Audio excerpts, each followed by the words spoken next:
बेहद स्वागत है जी सभी स्टूडेंट्स का एक बार फिर स्टडी स्केयर से मनप्रीत सिंह चीमा जी हमारे साथ हैं, जाने-माने स्टूडेंट वीज़ा एडवाइज़र हैं और वर्षों का एक्सपीरियंस इनके साथ है और बड़ी तेज़ी से इन्होंने पिछले वक़्त में वीज़ा लिए हैं, ऑटो ग्रांट वीज़ा लिए हैं ऑस्ट्रेलिया के। आज कुछ ऐसे सवाल हैं स्टूडेंट्स के, जो जिनके आंसर्स मनप्रीत चीमा जी से हम हासिल करेंगे। मनप्रीत जी, आपका बेहद स्वागत है। Thank you sir. Thank you so much Manpreet ji. Manpreet ji, कई तरह के क्वेश्चंस पेरेंट्स से, गार्डियन से, स्टूडेंट से आते हैं। एक स्टूडेंट बड़ा एक हो रहा है, पिछले वक्त में बड़ी तेजी से ऑस्ट्रेलिया ने वीज़ा दिए हैं। बहुत सारे वीज़ा ऐसे आए हैं जिनके पेरेंट्स बच्चों के वो गवर्नमेंट एम्प्लॉय थे। तो कई स्टूडेंट्स या पेरेंट्स अब ये मान रहे हैं कि क्या अगर सरकारी एम्प्लॉइज़ के बच्चे अप्लाई करेंगे तो उनको वीज़ा ज़्यादा आएगा ऑस्ट्रेलिया से? इसको आप अपने एक्सपीरियंस से कैसे देखेंगे या ट्रेंड कैसा है? देखो सर, ऐसा कुछ भी नहीं है कि सिर्फ गवर्नमेंट एम्प्लॉय के ही बच्चे को वीजा मिलेगा। देखो, हम एक ऐसे रीजन से बिलोंग करते हैं जहाँ पे ज्यादातर लोग एग्रीकल्चरिस्ट हैं, जहाँ जिनकी डेयरी फार्मिंग है। फिर उस हिसाब से तो हाई कमीशन कभी उनको वीजा ही नहीं देगा, उनके बच्चे पढ़ ही नहीं सकते। ठीक है, वो एक फैक्टर है कि हाँ, हम गवर्नमेंट एम्प्लॉय के बच्चे का एक प्लस पॉइंट इसलिए लेके चलते हैं कि देखो उनकी परमानेंट पक्की सैलरी आती है अकाउंट में। ठीक है, उनको लोन्स इजीली मिल जाते हैं, जीपी फंड वगैरह से पैसा आया होता है तो उनके पास सोर्स भी होता है पैसे का।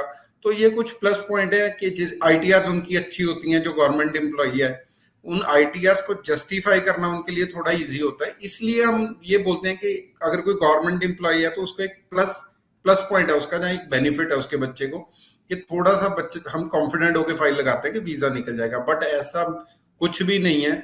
अगर कोई एग्रीकल्चरिस्ट भी है और वो अच्छा काम कर रहे हैं, उनकी 50-100 एकड़ जमीन है, जो बंदा साल का 25 लाख के आसपास बंदा कमा रहा है, चाहे वो एग्रीकल्चरिस्ट है, तो मेरे को लगता है वो गवर्नमेंट एम्प्लॉय से भी अच्छे पैसा कमा रहा है।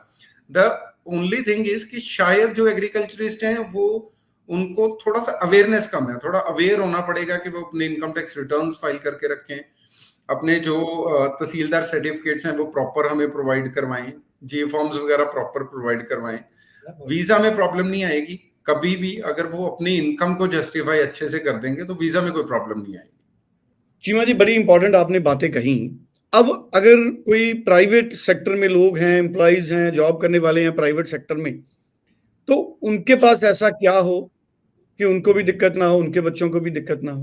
क्योंकि बहुत सारे लोग हैं जो प्राइवेट एम्प्लॉइज हैं, कोई शॉपकीपर्स है, कोई स्मॉल एंटरप्रेन्योर्स हैं, किसी का छोटा-छोटा बिजनेस है, दुकानें हैं। देखो, अगर कोई प्राइवेट जॉब कर रहा है तो कोई खास फर्क नहीं है, जॉब ही है। उसको भी अगर सैलरी अकाउंट में आ रही है, उसके पास फॉर्म 16 है, वो अपनी आईटीआर फाइल कर रहा है। बहुत अच्छी अच्छी कंपनीज हैं जिसमें जीपी फंड, पीपीएफ वगैरह भी कटता है सैलरी में से, तो कोई प्रॉब्लम नहीं है उसमें। गवर्नमेंट एम्प्लॉय और प्राइवेट में आजकल कोई ज्यादा फर्क नहीं रह गया। अगर कोई प्राइवेट एम्प्लॉय अच्छी कंपनी में जॉब कर रहा है तो उसको सारी फैसिलिटीज मिल ही रही है, तो डॉक्यूमेंटेशन हमेशा ही सेम रहेगी। उसके पास अपनी अपॉइंटमेंट लेटर हो प्राइवेट जॉब वाले के पास, सैलरी अकाउंट में आ रही हो, सैलरी स्लिप्स हो, फॉर्म 16 हो, आईटीआर टाइमली फाइल कर रहा हो, कोई प्रॉब्लम नहीं है। दूसरा, आपने बिजनेस की बात करी, अगर किसी का बिजनेस भी है उनके लिए भी कोई प्रॉब्लम नहीं है Australia. The only thing is कि जो बिजनेस है वो प्रॉपर रजिस्टर्ड बिजनेस हो, उनके पास करंट अकाउंट स्टेटमेंट्स हो। ठीक है, अगर उनका बिजनेस जीएसटी नंबर ही, एमएसएमई में भी कई आजकल बहुत ट्रेंड चल गया था, हर बंदा एमएसएमई में ही रजिस्टर करवाने लग गया था अपना बिजनेस। उसमें हाई कमीशन ने थोड़ा बोला कि अगर एमएसएमई का सर्टिफिकेट है, जहाँ यूनिवर्सिटीज चेक कर रही हैं, तो वो पुराना रजिस्टर्ड हो, वो नया रजिस्टर्ड नहीं होना चाहिए। वो ऐसे नहीं होना चाहिए कि बिजनेस को सिर्फ आज रजिस्टर करवा लिया बच्चे को भेजने के लिए। तो डॉक्यूमेंटेशन अगर आप हमें प्रॉपर दे दोगे, चाहे वो प्राइवेट जॉब वाला है, चाहे वो गवर्नमेंट एम्प्लॉय है, चाहे वो एग्रीकल्चरिस्ट है, चाहे वो बिजनेस से बिलोंग कर रहा है, the only key to get the visa is documentation. जे तुसी अगर आप सारे के सारे डॉक्यूमेंट्स हमें प्रोवाइड करवा दोगे तो वीजा में कोई प्रॉब्लम नहीं है। हम कॉन्फिडेंटली फाइल लगाएंगे और हम कॉन्फिडेंटली आपको बोलेंगे कि वीजा आ जाएगा। अच्छा, आईटीआर कितनी होनी चाहिए? चाहे प्राइवेट है, शॉपकीपर है, जो जो सफिशिएंट है, आपको लगता है कि ये इससे कन्विंस होंगी यूनिवर्सिटीज और देखो, मिनिमम टू मिनिमम जो आईटीआर आजकल यूनिवर्सिटीज मांग रही हैं बच्चों से, पेरेंट्स की, वो अराउंड 12 लाख के आसपास मिनिमम इनकम होनी चाहिए। कुछ यूनिवर्सिटीज तो 14-15 लाख तक भी चेक कर रहे हैं, ये सिर्फ पेरेंट्स की आईटीआर हो इतनी। तो अगर किसी के पेरेंट्स चाहे वो जॉब में है चाहे वो एग्रीकल्चर में है, इट डिपेंड कि वो कौन सी यूनिवर्सिटी में अप्लाई कर रहे हैं। अपने कंसल्टेंट से पहले दिन ही पूछ लो कि सर इस यूनिवर्सिटी की रिक्वायरमेंट क्या है, उस रिक्वायरमेंट के अकॉर्डिंग अपने डॉक्यूमेंटेशन आप कंप्लीट करो। अगर किसी की जैसे फॉर एग्जांपल एक यूनिवर्सिटी है, उसकी 12 लाख है अगर इनकम एनुअल इनकम, तो हो सकता है बी जो है उसकी 13 या 14 लाख हो। तो ये कंसल्टेंट को भी पता होना चाहिए, ये ना हो कि ऑफर लेटर मंगवा के डॉक्यूमेंटेशन भेजें और वहां से रिजेक्ट होके वापस आ जाए।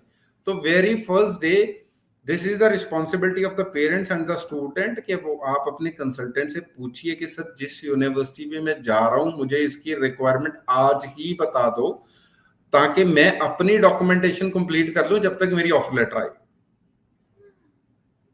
बिल्कुल ठीक है, और ये स्टूडेंट्स के लिए बड़ा इंपॉर्टेंट इन्फॉर्मेशन है। सर अब मुझे इनटेक्स बताइए कि अब नवंबर इनटेक है, क्या हर तरह का कोर्स नवंबर इनटेक में अवेलेबल है, या स्टूडेंट इसके बाद फिर जनवरी फरवरी पे फोकस करें?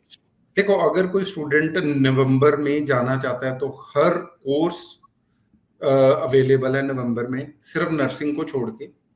नर्सिंग सिर्फ जनवरी में है, किसी भी यूनिवर्सिटी में आपको नवंबर इनटेक नहीं मिलेगा, ठीक है।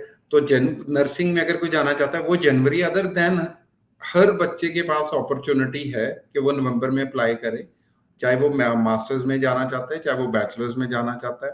सीट मिल जाएगी, स्कॉलरशिप मिल जाएगी, सब कुछ हो जाएगा, वीजा भी टाइमली आ जाएगा। बस अपनी, जैसे मैंने पहले बताया कि अभी आप अपनी ऑफर लेटर अप्लाई करिए कि आपके पास डॉक्यूमेंटेशन को कंप्लीट करने के लिए वन मंथ आपके हाथ में हो, और बाद में वीजा की वेट करने के लिए 1 मंथ भी आपके हाथ में हो। चाहे वीजा एक दिन में आ जाए, मैं बोलता हूँ कि चाहे सेम डे आ जाए वीजा, लेकिन रिस्क क्यों लेना है? अगर वो हमें एंजाइटी हमारी बढ़ा देगा कि यार मेरा वीजा नहीं आ रहा, रोज कंसल्टेंट को फोन करोगे सर इनटेक पास आ रहा है, जैसे कि हम हर लाइफ में देखते हैं कि लोग पूछते हैं इनटेक पास आ गया, इनटेक पास आ गया, वीजा नहीं आया। तो अगर आप हाई कमीशन को प्रॉपर टाइम देंगे डॉक्यूमेंटेशन चेक करने का, तो वीजा ऑफिसर भी आपको इजीली टाइमली वीजा दे देगा।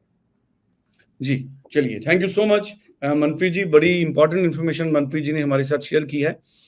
लगातार मनप्रीत जी के वीडियोस अलग अलग चैनल्स पर आप लोग देखते हैं, आप कभी भी उनसे बात कर सकते हैं और अपनी फाइल अप्लाई कर सकते हैं। Thank you so much Manpreet, thank you. Thank you sir, thank you.